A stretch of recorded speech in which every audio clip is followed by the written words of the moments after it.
And thank you, a special thank you to the Institute of Academic Studies for inviting me here today and for really outlining this mission, which is so important to all of us throughout the state, throughout the country, but certainly important to us here in the North Texas region. And I'm really going to focus on this region and what it is I believe we need to do to make a difference. I'm really grateful that you find ways to bring so many groups together to think about these kinds of ideas. Most of us here who are in higher education, I think will agree that we have really the best jobs in the world. People always ask me, are you having fun? And I think if I'm not having fun, I don't belong in this job anymore, because it is fun. It is fun to think about what we're doing about the future as we work with these incredible young people. But we are charged with a lot of important tasks. As we prepare students to be tomorrow's leaders and thinkers and doers, we know that it's not easy, and I'm sure each one of you knows that it's not easy.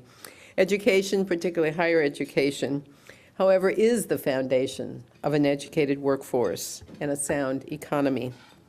And right now, we know we need to be thinking about a sound economy. Education is indeed the means by which we explore and enlighten. Without education, society will simply not excel. Community colleges and universities provide students with the means to aim higher and to go farther. Every year, thousands of students enroll at our institutions to earn their degrees so that they can launch their professional careers, earn more money in their lifetimes, and we know that that does matter to students and that education matters in earning more money. And more importantly, to become critical thinkers and engaged citizens of the world. The University of North Texas has been successful at this mission now for nearly 120 years. From our founding as a normal school on the second floor of a hardware store in the little town of Denton, Texas, we have grown into Texas's fourth largest university with, as John said, almost 35,000 students. We have more than 250 degree programs offering a broad spectrum of disciplines. We are the place where students can earn bachelor's degrees, master's degrees, MBAs, or PhDs. They can learn to lead classrooms, Fortune 500 companies, orchestras, or laboratories. We are a diverse academic institution. We also know that our students will learn all these things in classrooms that have become more intimate because of our next generation course redesign. And they will have opportunities to have one-on-one instruction in piano or opportunities to learn with 500 students and then break into small groups and learning groups so that they can have that kind of intimate experience. Each year we add nearly 7,000 new graduates to the workforce. That's larger than a lot of colleges and universities in this country. And we add over 200 PhDs, doctors of music, education doctorates to the workforce as well. These strides have helped us meet the kind of bold challenge that universities face. Texas has set for itself goals for closing the gaps in higher education, an initiative that expects we will enroll 630,000 more students in higher education by 2015. We've looked at some of those projections, and it's pretty scary how large all of our institutions are going to become if we really are going to meet that goal.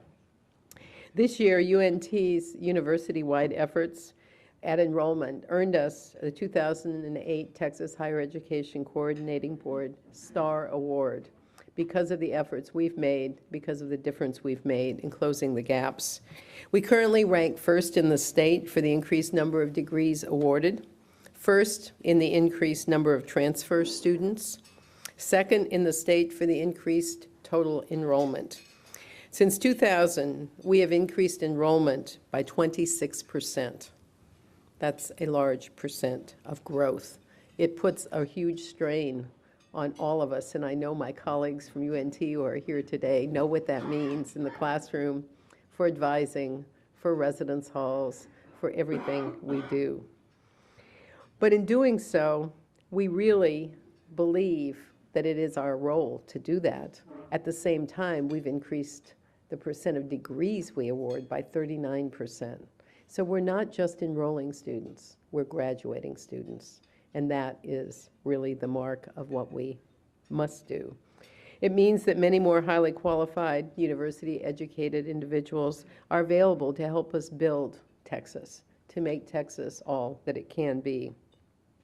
But like most universities in the state, we face odds that sometimes make us feel like Sisyphus moving that rock up the hill. I'm sure many of you are well aware of the state of education, the very real world challenges that we are facing right now. But let me remind some of you of these, what I call dismal statistics. According to the Chronicle of Higher Education's latest almanac, only about 17% of the population of Texas and the nation has a bachelor's degree. It's pretty scary when every time I talk to someone in business, they talk about 90% of the new jobs coming out require some education beyond high school. We're certainly not there yet, folks. A quarter of the people in Texas have a high school diploma. That's even more scary. Nationally, that number is around 30%.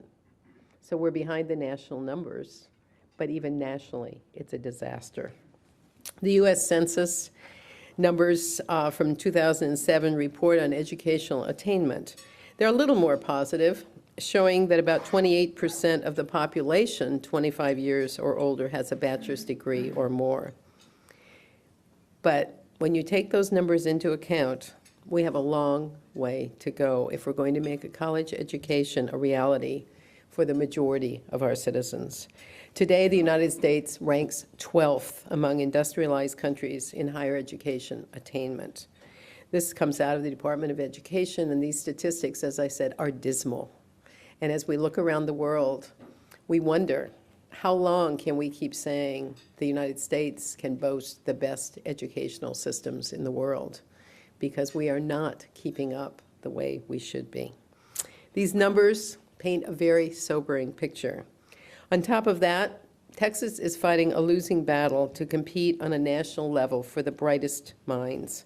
Mostly, quite honestly, because we do not have enough research universities. Institutions like Berkeley or Stanford or Chapel Hill. These national research institutions draw elite students and faculty. They attract innovative industries. They attract vital funding for commercialization, for technology transfer. And together, they account for about half of the nation's research. But Texas, the nation's second most populous state, has only 3 national research universities. Only 2 of them are public. You know who they are, A&M and UT. Well, I conflated those 2.